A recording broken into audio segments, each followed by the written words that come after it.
வணக்கம், இது அரண்சை. நான் தேவா பாஸ்கர். இந்தியாவில் இருக்கக்கூடிய எல்லாரும் வியந்து பார்க்கக்கூடிய ஒரு மாநிலம் அல்லது செலிப்ரேட் பண்ணக்கூடிய ஒரு மாநிலம்னா கேரளாவை சொல்லலாம். God's own country. அந்த மாநிலத்தினுடைய கல்ச்சர் ரொம்ப வேர்சடைலாக அந்த கல்ச்சர் இருக்கும். அதனுடைய சீனிக் பியூட்டி ரொம்ப விஷுவலாக அதை பார்க்க ரொம்ப அழகாக இருக்கும். அவங்களுடைய கல்ச்சர், லைஃப் ஸ்டைல், இப்படி பல விஷயங்களுக்காக கேரளாவை நம்ம எல்லாருமே அட்மையர் பண்ணுவோம். ரொம்ப சூப்பராக இருக்கே. அவங்க லிட்ரஸி ரேட் ரொம்ப ரொம்ப ஜாஸ்தி. அண்ட் மத ஒற்றுமையோட எல்லாரும் அங்கே வாழ்றது, இந்துக்களாக இருக்கட்டும், இஸ்லாமியர்களாக இருக்கட்டும், கிறிஸ்தவர்களாக இருக்கட்டும், எல்லாரும் ஒரு கன்சிடரபிள் அமௌண்ட்ல இருப்பாங்க. அவங்களுக்குள்ள ஒரு லைஃப் ஸ்டைல் இருக்கும். அவங்களுடைய ஃபுட்ல இருந்து, அவங்க கல்ச்சர்ல இருந்து, லைஃப் ஸ்டைல இருந்து எல்லாமே நம்ம ரொம்ப வியந்து பார்ப்போம். ரொம்ப குறிப்பாக தமிழ்நாட்டில் இருக்கக்கூடிய பலர், இன்னும் பல மாநிலங்கள் இருக்கக்கூடிய பலரும் கேரளா போன்ற மாநிலத்தை ரொம்ப செலிப்ரேட் பண்ணி பார்ப்பாங்க. அப்படிப்பட்ட கேரளா மாநிலத்தை அசிங்கப்படுத்தக்கூடிய வேலையை, அது திட்டமிட்டு இழிவுபடுத்தக்கூடிய வேலையை வட இந்தியாவை சேர்ந்த சங்கிகள் குறிப்பாக செஞ்சாங்க. பாஜக, RSS ஆதரவு நிலைப்பாடு கொண்ட நபர்கள் செஞ்சாங்க. ஒரு திரைப்படத்தின் வாயிலாக கேரளாவை கொச்சைப்படுத்தியிருந்தாங்க. அந்த திரைப்படம் என்ன அப்படின்னா கேரளா ஸ்டோரி. அந்த கதை எல்லாருக்குமே தெரிஞ்சிருக்கும். கேரளாவில் திட்டமிட்டு பெண்களை இஸ்லாமுக்கு மதமாற்றம் செய்து அவங்க ISISக்கு அனுப்புறாங்க. ஒரு இந்து பெண்ணை எப்படி எப்படி அனுப்புறாங்கன்றதான் கதை. இந்த மாதிரி கிட்டத்தட்ட இது லட்சக்கணக்கான பெண்களை மதமாற்றம் செஞ்சு ISISக்கு அனுப்பிச்சிட்டாங்கன்ற ஒரு பொய்யான கருத்தை, பொய்யான ஒரு செய்தியை ஒரு திரைப்படத்தின் வாயிலாக பாஜக அப்பட்டமாக பரப்புனாங்க.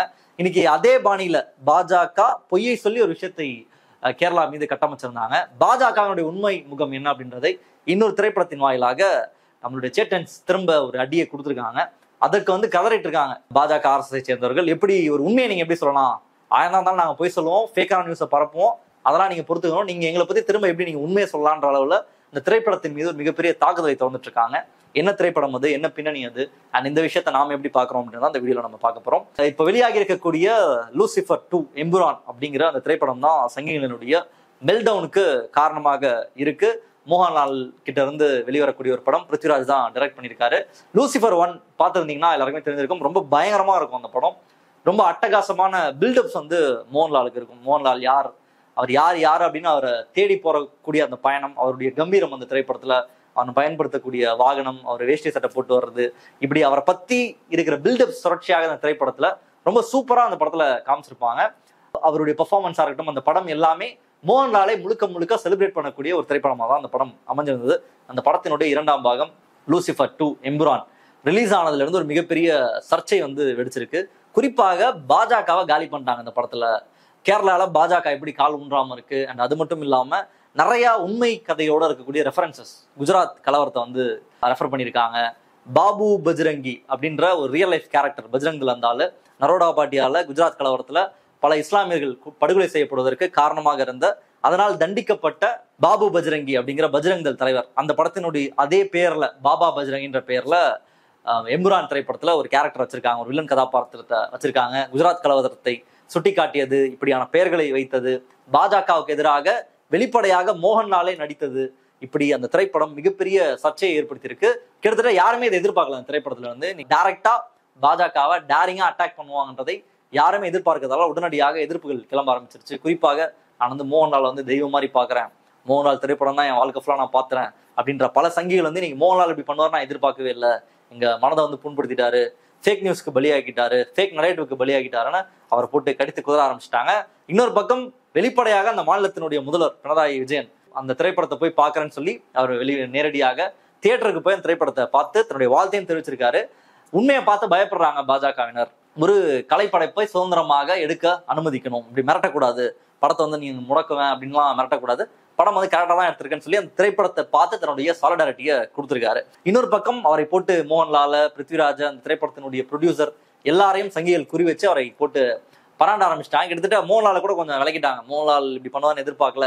அதை தாண்டி அவர் என்ன சொல்லிட்டாங்கன்னா, அவர் திரைப்படத்தை ஃபுல்லாலாம் பார்த்திருக்க மாட்டாரு, அவர் படத்தோட நடிச்சுட்டு அதோட முடிச்சுட்டு போயிருப்பாரு, மற்றபடி ஃபுல்லாலாம் பார்த்திருக்க மாட்டாரு. அவருக்கு ஒரு எக்ஸப்ஷன்ஸை கொடுத்துட்டாங்க. கொடுத்துட்டு அந்த படத்தை போட்டு மிரட்டி உருட்டி கிட்டத்தட்ட அந்த படத்துல இருந்து 17 இடத்துல கட் பண்ணிட்டாங்க, ரீசென்சார் பண்ணிருக்காங்க. அந்த படத்தை 17 இடங்கள்ல அந்த படம் கட் செய்யப்பட்டு அப்போ திரும்ப அந்த படம் தியேட்டர்ஸ்க்கு வந்திருக்கு. ஸோ இதுதான் எம்புரான் திரைப்படத்துல பாஜக செய்திருக்கக்கூடிய அராஜகம், அட்டூழியம்.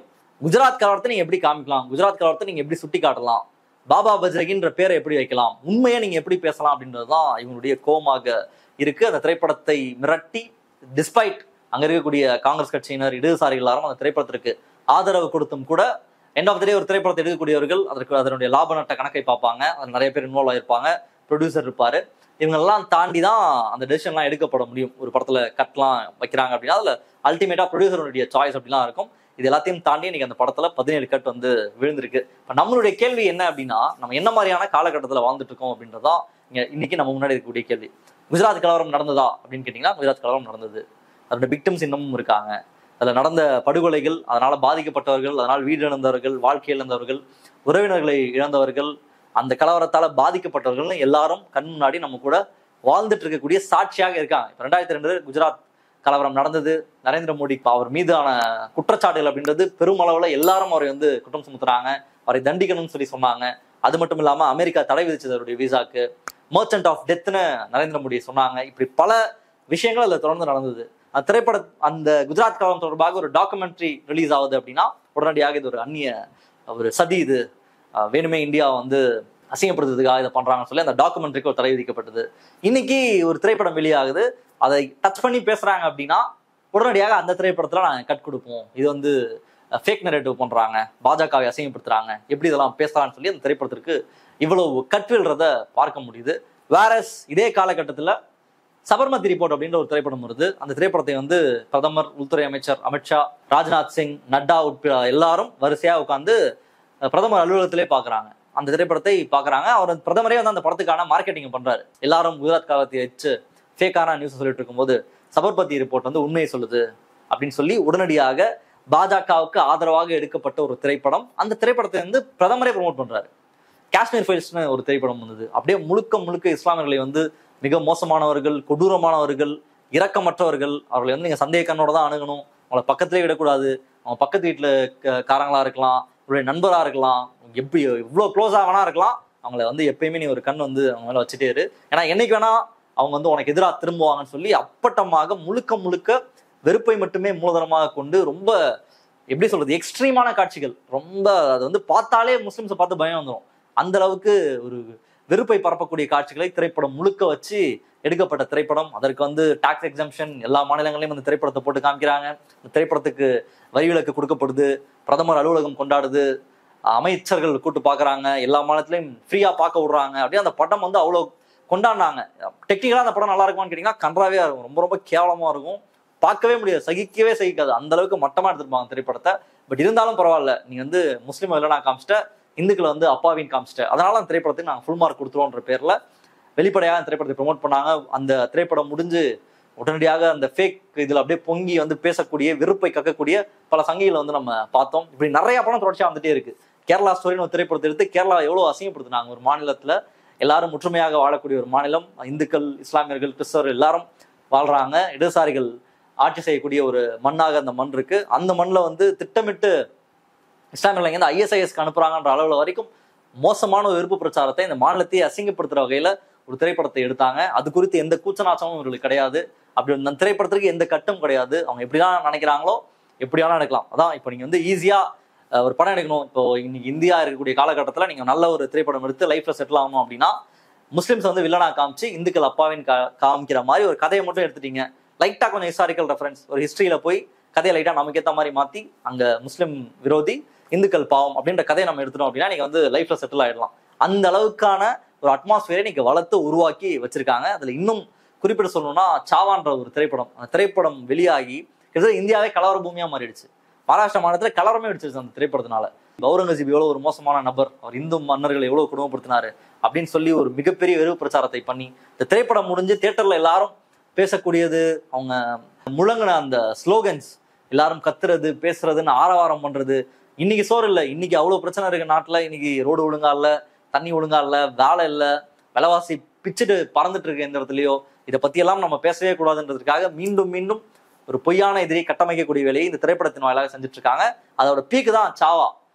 அவுரங்கசீபோட கலரையை போய் உடைக்கிறேன்னு சொல்லி அதை போய் குத்தி பேத்துட்டு இருக்காங்க. இன்னொரு பக்கம் அவுரங்கசீப் வந்து இந்து மன்னர்கள்ட்ட இருந்து திருடின நகை எல்லாத்தையும் மத்திய பிரதேஷ்ல புதைச்சு வச்சிருக்காருன்னு சொன்னோன்னா அந்த இடத்துல போய் உட்காந்து தோண்டிட்டு இருக்காங்க, அந்த நகையெல்லாம் எடுக்கிறேன்னு. கிட்டத்தட்ட ஒரு மூடர் கூடத்தை உருவாக்கிட்டு இருக்கு பாஜக. இன்னொரு பக்கம் அந்த படம் வந்து வணிக ரீதியாகவும் வெற்றி பெறுது, அதை எல்லாரும் பார்க்க வைக்கிறாங்க, அதற்கான வரி விலக்கை கொடுக்குறாங்க. அதே மாநிலத்துல, மகாராஷ்டிரா மாநிலத்துல கலவரமே வெடிச்சிருச்சு இந்த திரைப்படத்தை ஒட்டி, இதனுடைய பேக்ட்ராப்ல.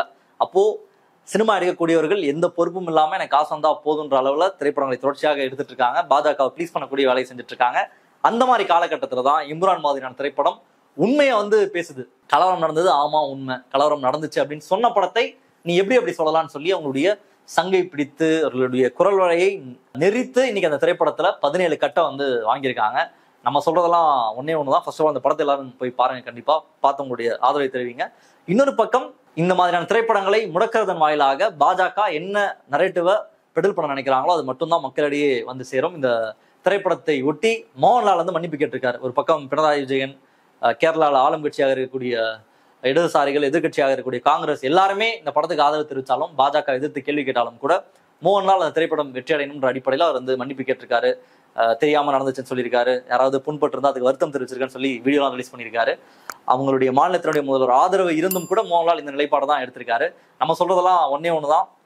நாஜிக்களினுடைய காலத்தில் கூட அவங்களை புகழ்ற மாதிரி அவருடைய ஆட்சி தான் சரியான ஆட்சி, தூய்மையான ஆட்சின்ற மாதிரியான அவ்வளவு திரைப்படங்கள் வந்து அவர்களை அப்படியே குஷிப்படுத்தினது. அவங்க என்ன விரும்புறாங்களோ, அவங்க என்ன பேச நினைச்சாங்களோ, என்ன சொல்ல நினைச்சாங்களோ அதுதான் கதைகளாகவும் திரைப்படங்களாகவும் எல்லாமாக வெளிவந்துட்டு இருந்தது. பட் அவங்களுடைய டென்யூர் முடிஞ்ச பிறகு, அவங்களுடைய ஆட்சி முடிஞ்ச பிறகு ஜெர்மனி மட்டும் இல்ல, உலகம் முழுக்க அவர்கள் யார் அப்படின்றதை பட்டவர்த்தனமாக தோலுறுத்து காட்டக்கூடிய ஆயிரக்கணக்கான திரைப்படங்கள் வந்தது. அதுதான் வரலாறு நமக்கு உணர்த்துற செய்தியா இருக்கு. இன்னைக்கு எந்த வாயை வேணா மூடிடலாம், ஊடகங்களுடைய வாயை மூடலாம், டைரக்டர்ஸினுடைய வாயை மூடலாம், ஒரு ஆர்டிஸ்டினுடைய வாயை மூடலாம். அதெல்லாம் ஒரு டைம் பீரியடுக்கு தான், அவங்க ஆட்சி இருக்கிற வரைக்கும் தான். பட் வரலாற்றுல நிச்சயமாக இவர்கள் யார் என்பதை மீண்டும் மீண்டும் தோலெடுத்து காட்டிக்கொண்டே இருப்பார்கள் வரக்கூடிய கலைஞர்கள் எல்லாரும் அப்படின்றதான் நம்மளுடைய பார்வையாக இருக்கு. மற்றவர்கள் சந்திப்போம். நன்றி, வணக்கம். அரண்சை நண்பர்களுக்கு வணக்கம். அரண்சை ஊடகம் சுயேட்சையாக இயங்குவதற்காகவே உருவாக்கப்பட்டது. நாம் செய்கிற வேலை உண்மையிலேயே மக்களுக்காக செய்கிறோம் என்பதை நீங்கள் நம்பினால், வாய்ப்பு இருந்தால் இந்த ரேசர் பே கியூஆர் கோடுக்குள்ளே நீங்கள் வந்து அதை ஸ்கேன் பண்ணி எங்களுக்கு உங்களால் இயன்றதை விருப்பம் இருந்தால் ஆதரவு தெரிவிக்கலாம்.